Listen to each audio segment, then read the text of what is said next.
회장님, 시장은 지금 K바이오가 제2의 신화를 쓸 거라며 10배 수익률에 대한 기대감에 한껏 취해 있습니다.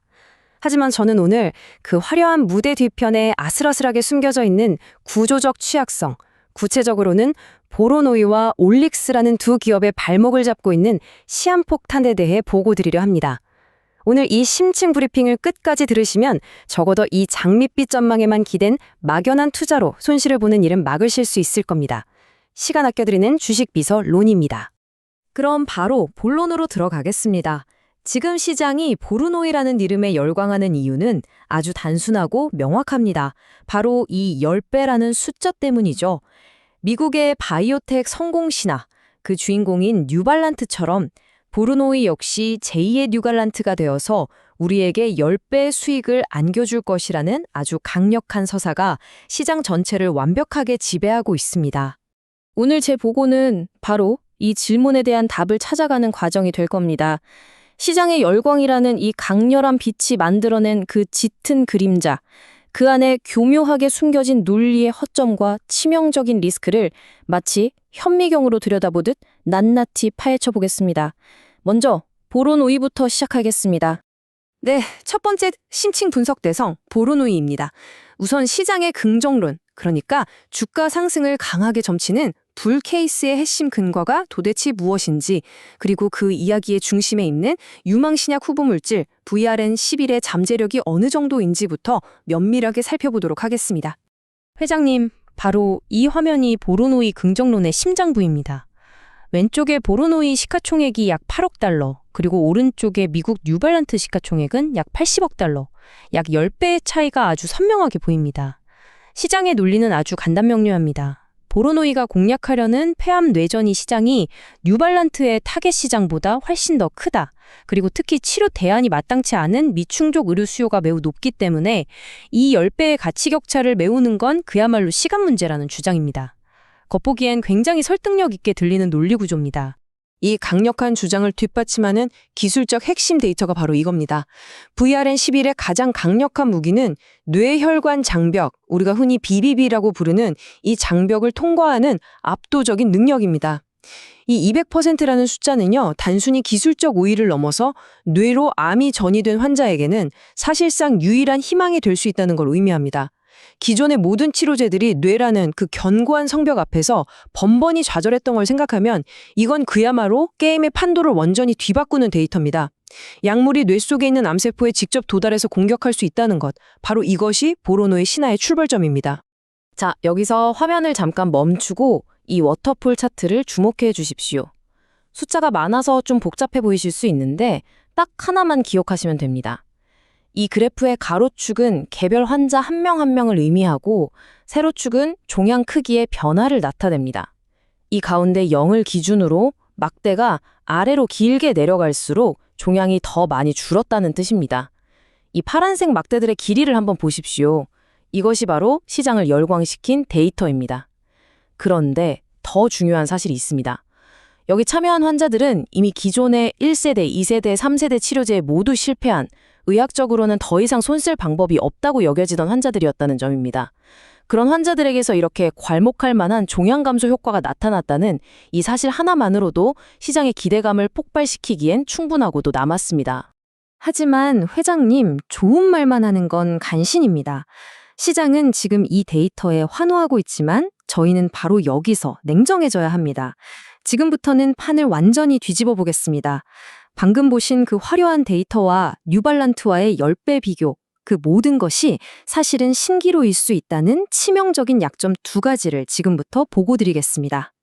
이 표가 바로 첫 번째 균열 지점입니다. 보르노이의 VRN11은 이제 막 약물의 안전한 용량을 찾아가는 임상 1회상 단계, 다시 말해 신약 개발의 가장 초기 단계에 머물러 있습니다.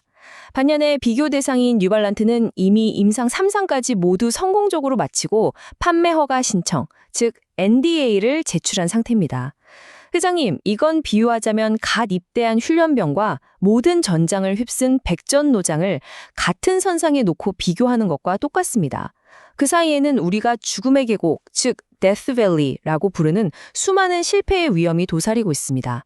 임상 이상에서 효능을 입증하지 못하거나 3상에서 예상치 못한 심각한 부작용이 나타나서 수천억 원의 노력이 한순간에 물거품이 되는 경우가 정말 부지기수입니다. 지금 시장은 이 엄청난 리스크를 애써 외면하고 있는 겁니다. 두 번째 약점은 훨씬 더 근본적이고 치명적입니다. 바로 기술적 도태의 문제입니다. 이게 무슨 말이냐면 쉽게 말해 보로노이가 4세대 치료제라는 아주 날카로운 칼을 열심히 갈고 있는데 저쪽의 거대 제약사들은 아예 그 칼이 필요할 상황 자체가 오지 않도록 전쟁의 규칙 자체를 바꾸고 있다는 뜻입니다. 회장님, 이 마리포사 임상 데이터에 모든 답이 담겨 있습니다. VRN원의 존재 이유는 기존 치료제인 타그리소를 쓴 뒤에 나타나는 C797S라는 아주 특정적인 내성 돌연변이를 잡기 위함입니다. 그런데 이 표를 자세히 봐주십시오. 존스앤존슨이 개발한 리브리반트와 렉라자 병용요법을 아예 1차 치료부터 사용했더니 VRN원의 타겟인 C797S 돌연변이 발생 자체가 무려 4배에서 5배나 줄어들었습니다. 이게 무엇을 의미하겠습니까? VRN원이 상대해야 할 적 자체가 사라지고 있다는 뜻입니다. 비유하자면 소방수가 불을 끌어 열심히 출동했는데 이미 다른 쪽에서 불이 아예 나지 않도록 완벽한 방화벽을 쳐버린 셈입니다. 보르노이가 열심히 4세대 무기를 개발하는 동안 거대 제약사들은 전장 자체를 바꿔버리고 있는 겁니다. VRN원의 점제 시장 자체가 증발해버릴 수 있는 이건 매우 심각한 위협입니다. 자, 이제 두 번째 기업 올릭스로 넘어가겠습니다. 올릭스는 세계적인 제약사 일라이 릴리와의 파트너십이라는 아주 강력하고 확실해 보이는 카드를 손에 쥐고 있습니다. 그래서 겉보기엔 방금 분석한 보로노이보다는 훨씬 안정적인 투자처로 보일 수 있습니다. 시장을 흥분시킨 숫자는 바로 이겁니다. 6억 3천만 달러, 한화로 거의 9천억 원에 달하는 일라이 릴리와의 기술 수출 계약이죠. 이 계약은 단순한 금액 그 이상을 의미합니다.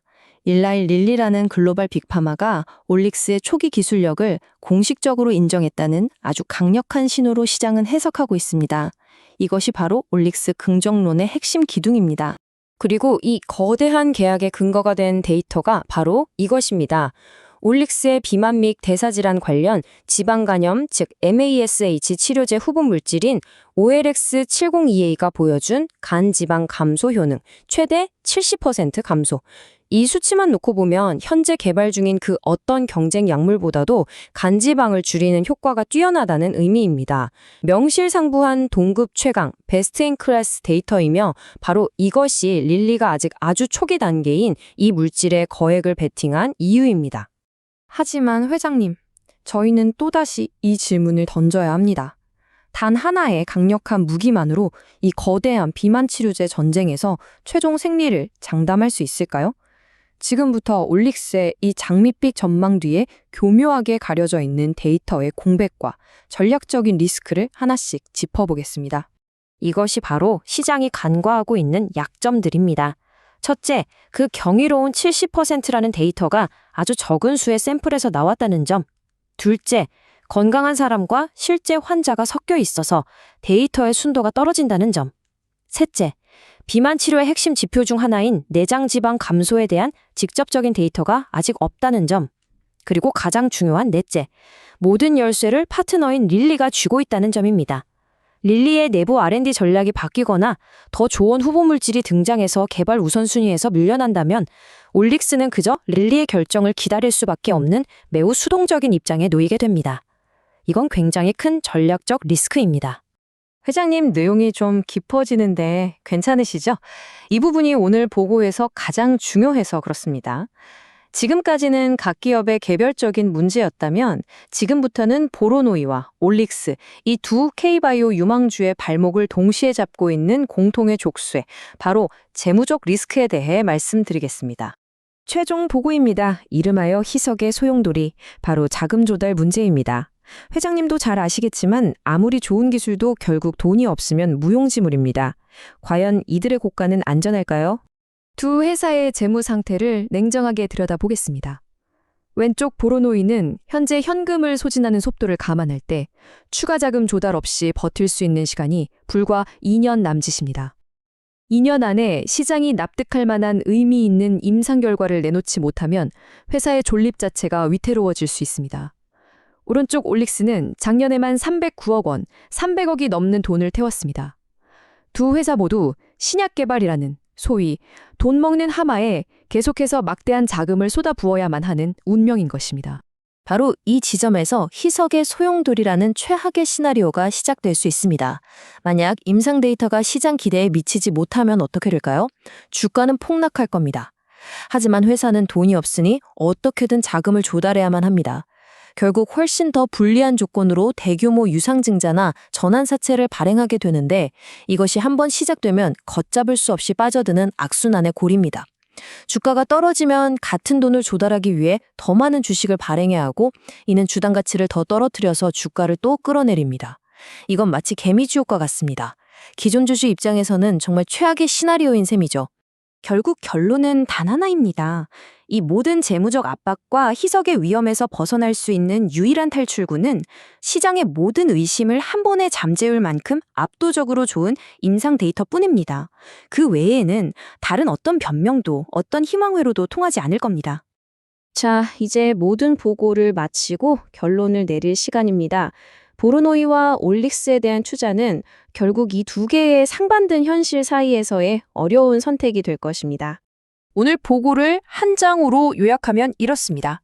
왼쪽은 10배 상승의 잠재력과 일라이릴리라는 거대 파트너를 믿는 혁신 기술에 대한 아주 매력적인 투자 이야기입니다.